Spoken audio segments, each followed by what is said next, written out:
요한계시록 12장입니다.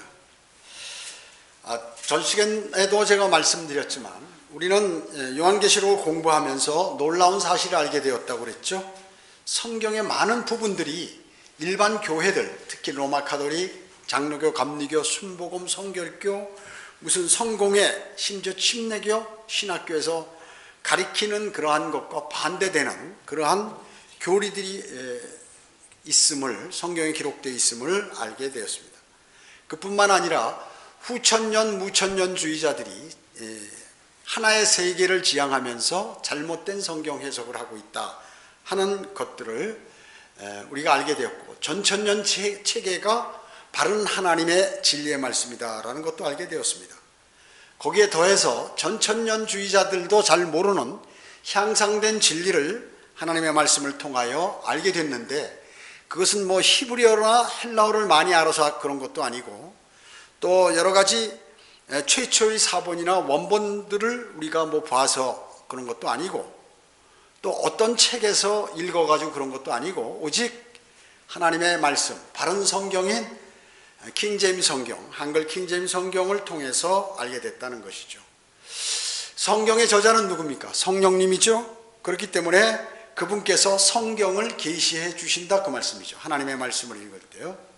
그래서 바른 성경을 사람들이 인정하지 않는다면 하나님께서는 그 사람에게 모든 미래의 계시를 이렇게 허락하지 않으신다는 것이에요.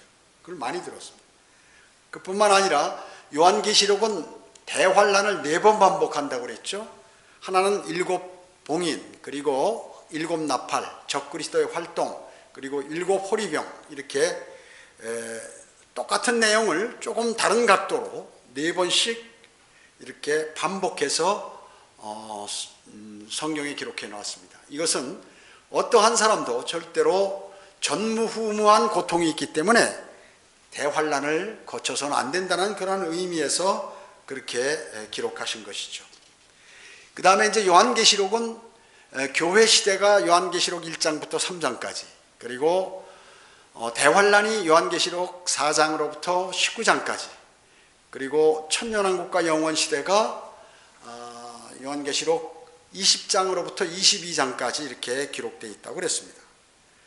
그리고 새로운 진리 중에서 환란 후 성도들이, 환란 성도들의 휴거도 있구나 하는 것을 알게 되었고, 또 환란 때는 행위가 중요하다. 믿음도 있어야 되지만 행위가 있어야, 즉 끝까지 견뎌야 환란의 구원을 받는다 하는 것이죠. 그뿐만 아니라 모세와 엘리야가 다시 들림받았던 그 두 사람이 이 땅에 재림해서 와가지고 등장해서 적그리스도에게 주님을 증거하다가 목배임 당한 후 다시 부활해서 하늘로 승천하는 그러한 모습을 우리가 보고 배웠습니다. 또 환란과 천년왕국에서도 구원받는 사람들이 있다. 이 사람들은 큰 백보자 심판에서 심판을 받게 된다, 구원받게 된다, 완벽하게. 그런 내용입니다. 자, 그럼 12장 1절로 2절입니다. 하늘에 큰 이적이 나타났으니 한 여인이 해로 옷 입었고 달은 그녀의 발밑에 있으며 머리에는 12별이 있는 면류관을 썼는데, 아이를 뵌 그 여인이 산고로 울부짖으며 출산하려 함으로 아파하더라. 자, 여기 한 여인이 등장하게 됩니다. 이 누군가요? 이 동정녀 마리아인가요? 어떤 사람들은 이 로마 가톨릭은 동정녀 마리아가 그 옆에 해가 있고, 그리고 머리 위에 별들, 그리고 달을 밟고 서 있는 그런 그림을 아마 봤을 거예요. 이것은 그녀가 이 로마 가톨릭에서 주장하듯이 한 여인이 마리아라고 이렇게 얘기하는 것이죠. 하늘의 여왕 마리아로 이렇게 하는데 잘못된 거죠. 여자막입니다, 마리아는요. 로마 가톨릭이 이와 같이 이 한 여인을 마리아라고 합니다. 자, 그러면 개신교는 누구라고 하느냐? 이 한 여인을 교회라고 얘기하는 거예요. 교회, 그리스도인. 그러나 여기서는 마리아도 아니요, 교회도 아니죠. 말이 안 되는 것입니다. 그 여인은 예수 그리스도를 낳아야 하고, 그리고 광야로 도망가서 두 날개로 날아가서 3년 반 동안 하나님께서 주님께서 주 예수 그리스도께서 그들을 또 부양한다 그 얘기죠. 대환란 기간에 그것을 말씀하는 것입니다. 창세기 37장에 보면은 이제 요셉이 나옵니다. 요셉의 형제들과 꿈을 꾼 내용이 나오죠. 그 꿈을 얘기하는데 거기에 별이 11개 있고 해달이 있습니다. 여기서 해는 누구를 가리켜요? 야곱을 가리키는 거죠. 이스라엘, 야곱. 그리고 달은 누구예요? 어머니 라헬이죠. 그 다음에 나머지 11별은 뭐예요? 자기 요셉의 형제들입니다. 이렇게 나오는데 지금 여기서 이 여인은 이스라엘을 여기서 얘기하는 것이죠. 12장은 이제 환란 중에 있는 이스라엘을 다루는 내용이에요. 이 12장, 요한계시록 12장은 환란 가운데 있는 이스라엘을 다룬다 그 얘기죠. 그래서 여기에서 부르는 한 여인은 이스라엘을 얘기하는 것이다. 어떻습니까? 교회는 여러분들 그리스도인은 여인이라고 부른 적이 없어요. 성경에. 교회는 아내라든지 신부라든지 처녀 이렇게 불리기는 하지만 여인으로 불린 적은 없다 그 얘기죠. 그래서 지금 여기서는 이스라엘이 대환란 때 여인으로 광야에 들어간다고 지금 예언하고 있는 거예요. 광야에 들어가는 것입니다. 여러분 구약 호세아 2장 14, 15절에 보면 뭐라고 말씀하셨냐면 그러므로 보라 내가 그녀를 꿰어 광야로 데려가서 그녀 이스라엘이죠. 광야로 데려간단 말이에요. 대환란 때 들어가서 그녀에게 위로하여 말하리라. 또 내가 거기에서 그녀에게 그녀의 포도원을 주고 아골 골짜기로 소망의 문을 삼으리니 그녀가 거기에서 그녀의 젊은 시절처럼 또한 그녀가 이집트 땅에서 올라오던 날처럼 노래하리라. 이집트 땅, 이집트 땅에서 광야로 이렇게 올라올 때 이렇게 광야에서 보호하듯이 주님께서 광야에서 대환란 3년 반 동안에 보호하신다 하는 그 말씀인 것이죠. 자, 이스라엘이 이제 이집트에서 나오는 그 모습을 말이죠. 신명기 32장 11절에서 뭐라고 묘사했냐면요. 이렇게 말씀하셨어요. 마치 독수리가 제 보금자리를 휘젓고 자기 새끼들 위에 날개를 퍼덕이며 그 날개를 펴서 새끼를 받아 자기 날개 위에 새끼들을 엎는 것 같이 이렇게 얘기합니다. 이런 구절을 사실은 다 찾아봐야 되지만 너무 시간이 걸리기 때문에 제가 읽는 거예요. 지금 이 신명기 32장 11절 말씀은 독수리가 어때요? 이렇게 독수리가 새끼들을 훈련시키죠. 독수리는 집을 이 높은 바위 꼭대기에 집니다. 맹수들에게 자기 새끼를 보호하기 위해서. 그러면 이제 어느 정도 날개가 나면 이 독수리가 자기 새끼들을 어미가 그 둥지에 들어가서 얘네들은 안 나오려고 그러니까 엄마가 어미 독수리가 물어다 주는 먹이나 먹으려고 하니까 이제 어느 정도 자랐으면 얘네들이 훈련을 시키는 거예요. 그래서 어미 독수리가 그 안에 둥지에 들어가서 막 날개를 푸덕이면 얘네들이 다 밖으로 튀어나가겠죠. 그럼 떨어지는 거예요. 그러면 막 살으려고 얘네들이 퍼덕퍼덕 막 이 날개짓을 합니다. 근데 잘 안 되죠. 그럼 어미 독수리가 쫙 밑으로 내려가서 딱 독수리를 날개를 펴서 그 위로 딱 받는 거예요.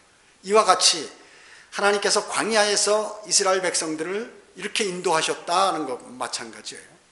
이와 같이 이것도 지금 호세아 2장도 대환란을 얘기하는 것인데 대환란 때도 이렇게 하신다 그 말씀입니다. 그렇게 하신다는 것이죠. 지금 계시록 12장에서 그 여인이 이집트에서 나올 때 독수리 2날개를 타고 이렇게 나오듯이 대환란 때도 독수리의 2날개를 타고 광야로 이스라엘 백성들이 가게 됩니다.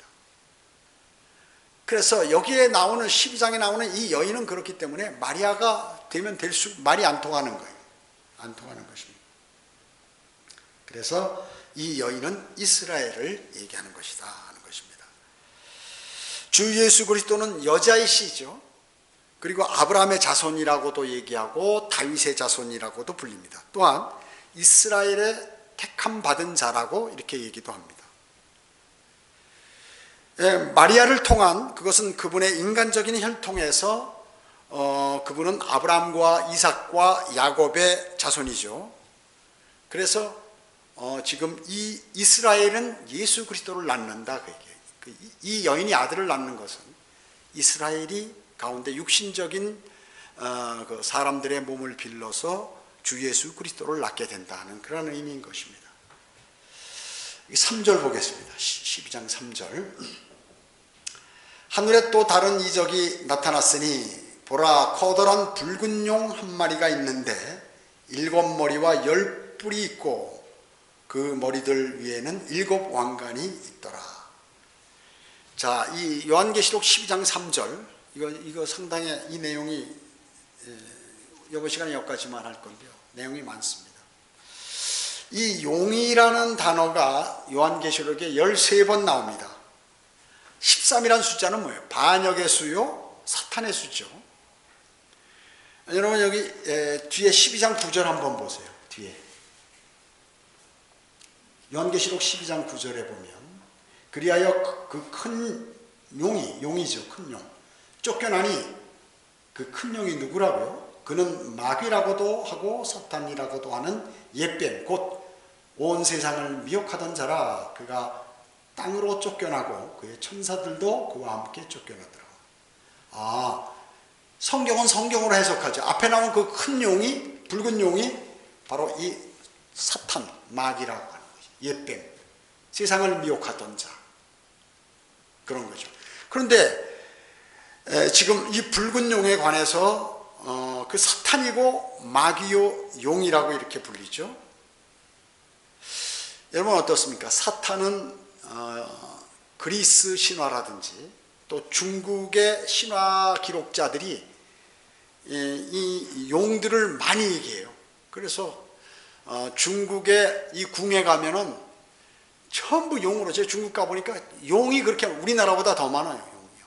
그 궁에. 그래서 왕이 앉는 자리를 용상이라고 그러고 말이죠. 들어가는 대들보에다 전부 용을 그렇게 세워놨어요. 새겨놨어요. 그 신화에 나오는 그러한 용을 그렇게 해놓은 거거든요. 그래서 이러한 죄인들이 용에 관해서 많이 얘기하니까 사람들이 성경에 용이 나오면 비웃는 거예요. 신화처럼 생각한다 그 얘기죠. 아니 이거 큰일 나는 거예요. 이게 사탄이죠. 사탄입니다. 계시록은 사람들이 그렇기 때문에 비유적이고 애매한 묵시 언어로 쓰였기 때문에 함부로 해석하지 말라 이렇게 얘기하는 것이에요. 무식한 말입니다. 무식한 말이에요. 사탄은 말이죠. 신화를 연구하는 학자들보다 훨씬 더 현명합니다. 그래서 여기 이 성경에서 용은 용을 얘기하는 거예요. 용은 용을 뜻하는 것입니다. 그래서 지금 이 용의 정체에 관해서 제가 다시 한번 보강해서 설명을 드리겠습니다.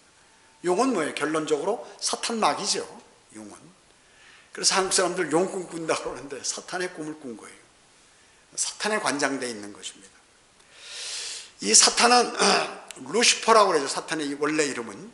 즉 기름 부음 받은 그룹이었지만 타락해서 붉은 용이 되었다. 그죠. 붉은 용이.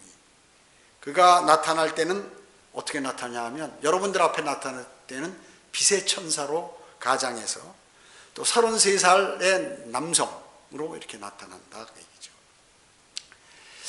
사탄은 천사입니까? 사탄은 천사가 아닙니다. 어떻습니까? 천사가 날개가 있나요? 천사 날개 없어요. 천사는 남성이에요. 여성이 아니라. 성경에 전부. 맨으로 나와요.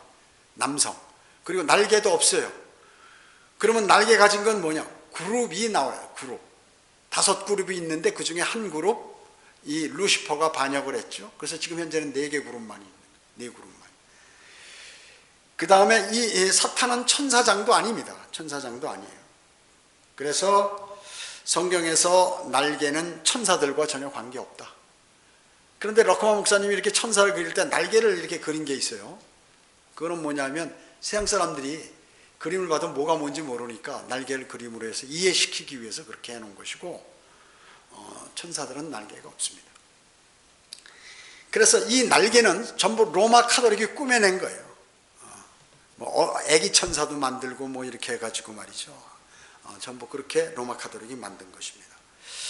그래서 사탄의 현재 모습은 날개 달린 그룹이 아니라 붉은 용이라는 거예요. 현재 그룹. 과거에는 날개 달린 그룹이었지만 지금은 붉은 용이라는 것입니다. 이 사탄의 실제 모습이 욥기에 아주 잘 나타나 있죠. 어디 41장에 그렇게 나타나 있습니다. 욥기는 어떻습니까? 창세기보다도 먼저 기록된 책이죠. 성경 중에서 가장 먼저 기록된 책이 욥기인데, 창세기 1장 1, 2절에 관해서 창세기보다도 욥기에서 더 자세하게 설명이 되어 있다고 얘기합니다. 그래서 욥기 41장에는 기이한 그러한 창조문이 나오는데, 바로 성경에서 예수 그리스도 다음으로 많이 나오고 또 귀중한 그러한 존재인데, 붉은 용, 기름 부음 받은 그룹입니다. 이 사람이 이 존재가 욥기 41장 1절에 나온 리비아단이라. 리비아단. 개역 성경에는 리워야단이라고 했고, 기타 영어 성경들의 변개된 성경에는 하마나 악어라고 이렇게 얘기했어요. 사탄의 실체를 가리기 위해서 리비아단이라고 이렇게 나옵니다. 시편 74편 14절에 보면 주께서 리비아단의 머리들을 산산조각 내셔서 그를 광야에 거하는 백성들에게 식물로 주셨나이다. 예수 그리스도께서 용을 머리를 치니까 용이 피를 흘리는데 그 피가 내려오면서 변해서 만나로 내려오는 거예요. 대환란 때 유대인들이 그것을 만나로 먹게 되는 것이죠. 그래서 만나의 형태가 둥글거든요. 둥글다는 게 히브리어로 하스타스라고 이렇게 얘기하는데, 그것은 비늘 같은 것이라. 비늘 같은 거. 용의 비늘이 떨어지듯이 말이죠. 비늘 같은 것이라는 것이에요. 그래서 이 리비아단의 머리는 여러 개들이라고 해요. 머리들, 복수. 머리가 7개죠. 바로 요한계시록 12장 3절에 나온 머리가 7개인 용이에요. 그게 사탄이 붉은 용인데 그 머리는 7개다. 복수라고 얘기죠.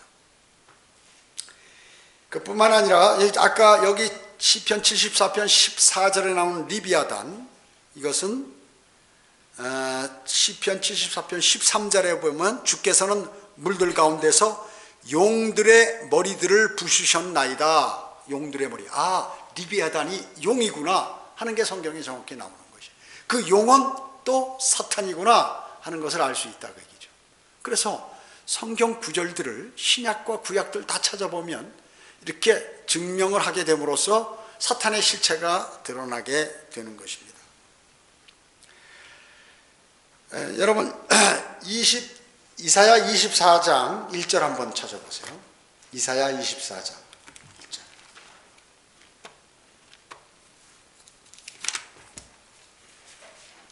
아, 27장 1절. 이사야 27장 1절입니다.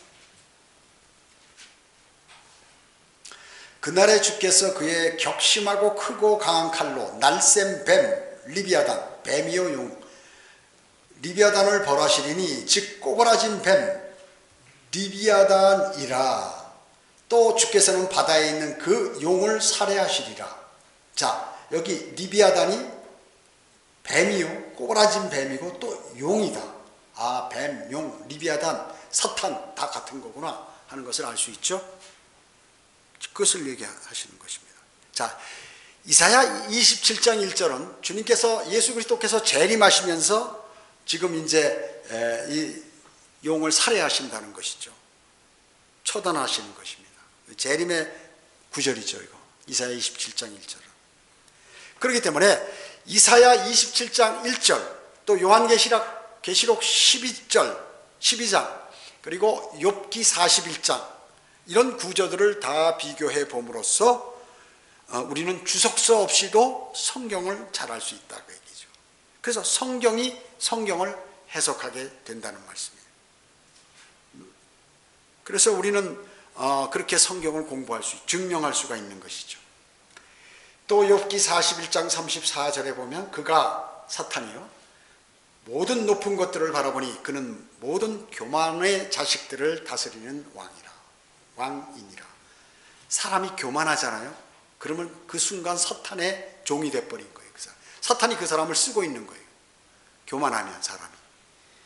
그래서 사람이 여러 가지 환경이 좋아진다든지, 성경을 많이 알아서 지식이 높아진다든지, 또 자신이 무슨 돈을 많이 번다든지 하면 사람이 자동으로 조금씩 어떻게 됩니까?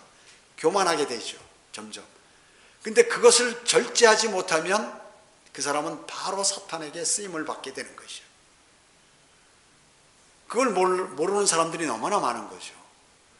그래서 성경대로 믿는 사람 가운데 공부하고 열정이 있고 뭐 열심히 하는 사람들이 이게 교만해져서 사탄이 딱 써가지고 배교하면서 교회를 부시고 자신이 가장 성별된 사람처럼 행동하게 된다는 것이에요. 본인은 모르죠. 왜? 본인이 높아졌기 때문에 사탄이 그걸 사용하는 것입니다. 리비아단의 히브리어는 꼬여있는, 감겨있는의 뜻이에요. 그래서 리비아단은 7머리 달린 꼬이고 감겨있는 바다 괴물, 이게 영어로 드래곤이에요. 용이라고 해요. 드래곤. 옛날에 일본 만화 드래곤볼 있죠. 이거 만화 영화 애니메이션도 나오고 했지만 이런 것들이 전부 사탄에 의한 이름이라고 얘기죠. 그런데 대단히 히트쳐서 일본 작가가 돈을 많이 벌었어요. 어마어마하게 벌었어요. 전 세계적으로. 그뿐만 아닙니다. 이 담배는 사탄과 관련이 있다는 것이죠. 욥기 41장 19절로 21절에 보면 리비아단이 이 코에서 불이 나오고 연기가 나고 입에서 불이 나오고 그의 입에서는 타는 등불들이 나오며 불똥이 튀는도다. 그 콧구멍에는 연기가 나오며 마치 끓는 솥이나 가마솥에서 나는 것 같도다. 그의 숨결로 숯불을 피우며 화염이 그의 입에서 나오는도다. 담배를 사람이 피게 되면 리비아단과 같은 모습이에요. 사탄과 같은 모습.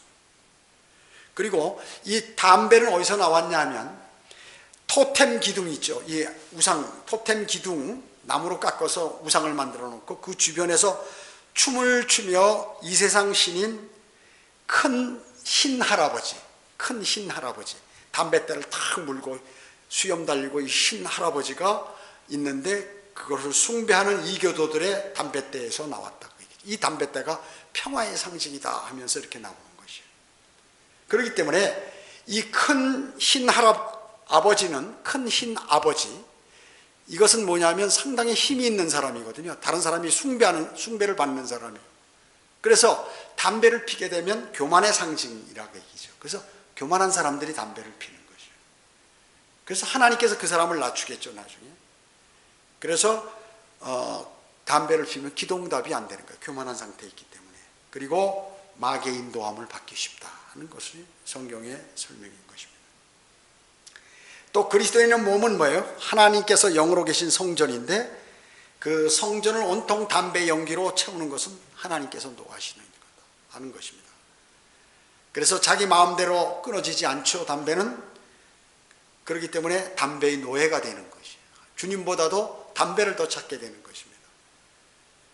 주님께는 소홀하면서 시간만 되면 손끝에 담배를 끼고 이렇게 피게 되면 그것은 사탄과 함께하는 것이다 하는 것이에요.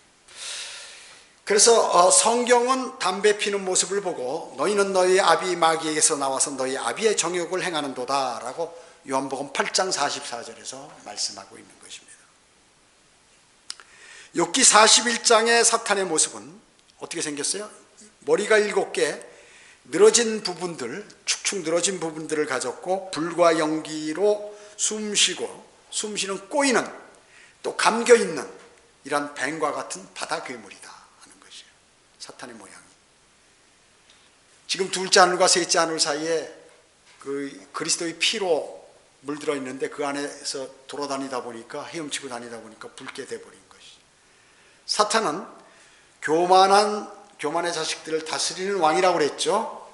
그래서 이 세상을 지배하는 큰 7머리 달린 그러한 붉은 용이다, 사탄은. 그래서 사탄을 그릴 때 붉은 용으로 그리는데 머리가 7개 된 것이에요. 이 사탄은 말이죠, 이 세상에 있는 나라를 모두 관장하고 있기 때문에 자기가 원하는 사람에게 그것을 줄 수 있습니다. 나라를 줄 수 있습니다. 그리고 사탄은 빛의 천사로 나타나죠. 그래서 사람들이 천사인 줄 알고 하는 거예요.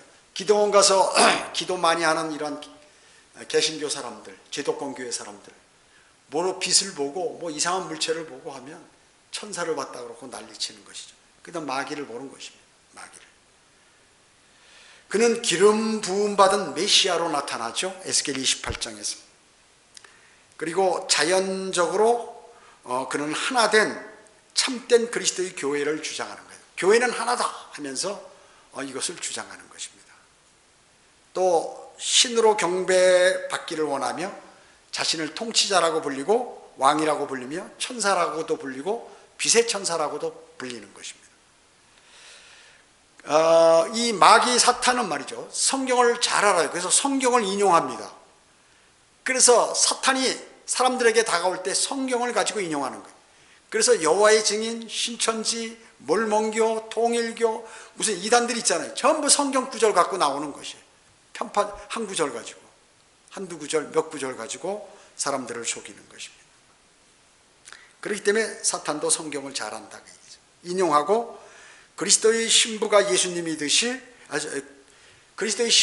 예수님의 신부가 우리듯이 사탄도 그의 신부인 사람들이 있다는 것입니다. 몸을 갖고 있어요. 사탄의 사람들을.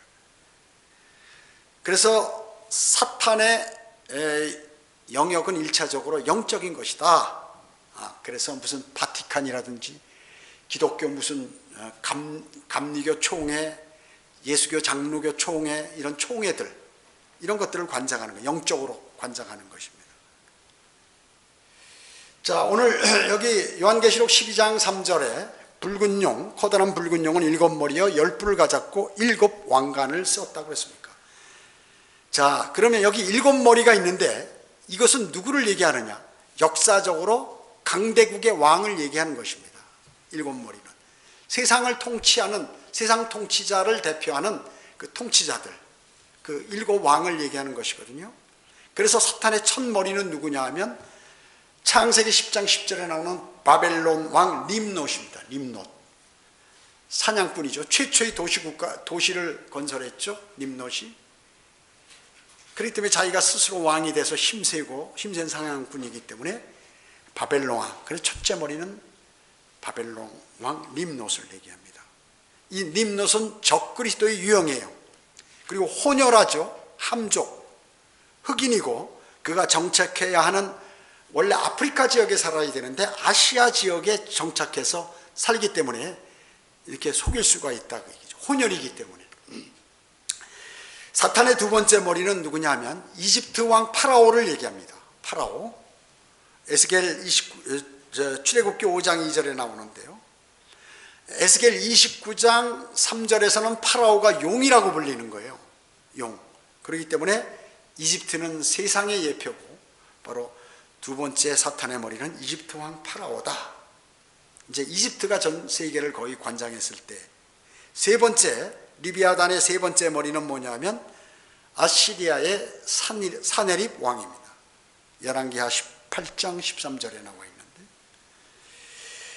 있는데, 적그리스도는 아시리아인이라고 불리죠.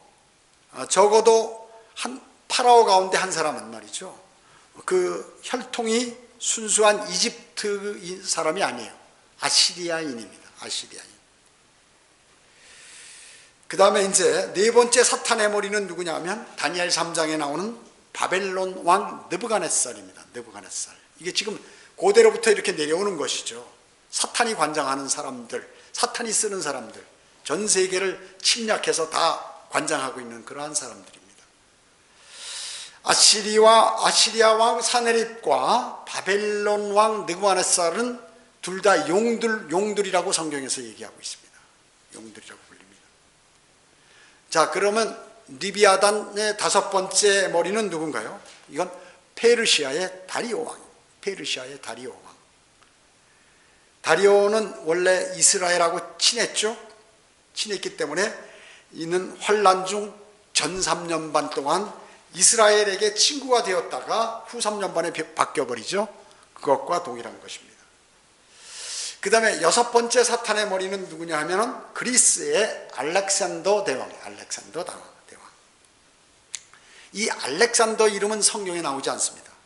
그러나 다니엘서에는 그를 거친 숫 염소라고 이렇게 나오는 거예요. 그렇게 불리죠. 마지막 일곱 번째 머리, 사탄의 일곱 번째 머리는, 리비아단의 일곱 번째 머리는 바로 로마 제국을 얘기하는 것입니다. 즉 로마 제국의 카이사 아우구스토를 얘기하는 거예요. 카이사. 로마 제국 시대 아주 번창했죠. 강성하고요.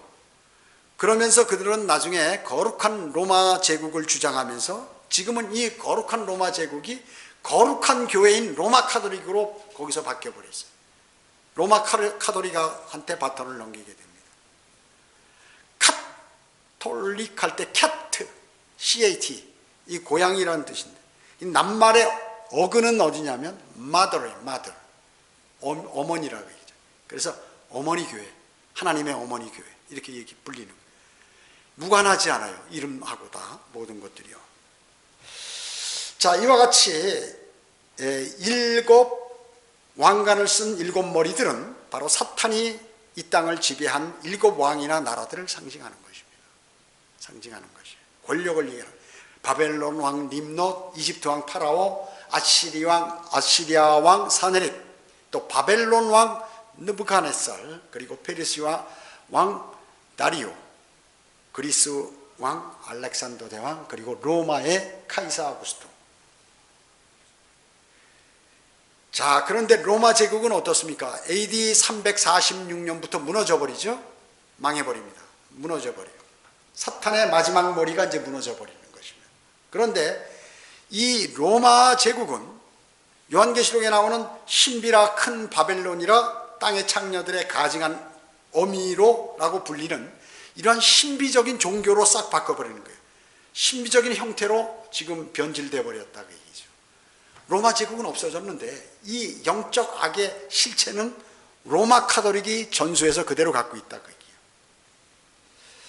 우리는 일곱 머리 중에서 첫 머리, 일곱 머리, 그리고 네 번째 머리 가운데 이 세 머리가 뭐냐면 전부 바빌론이라고 해요. 첫째도 바빌론 왕 림롯, 바빌론 왕 느부갓네살, 네 번째, 일곱 번째는 큰 바빌론 로마 카톨릭을 얘기하는 것이에요.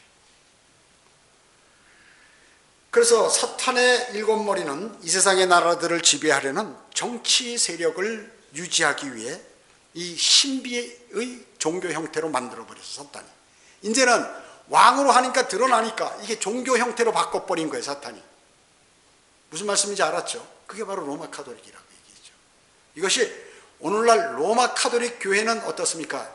교회는 영적인 것을 관장하는데 물질적이고 육신적인 것을 관장하기 위해서 바티칸 국가를 설립했잖아요. 지금 로마에다 바티칸 국가입니다.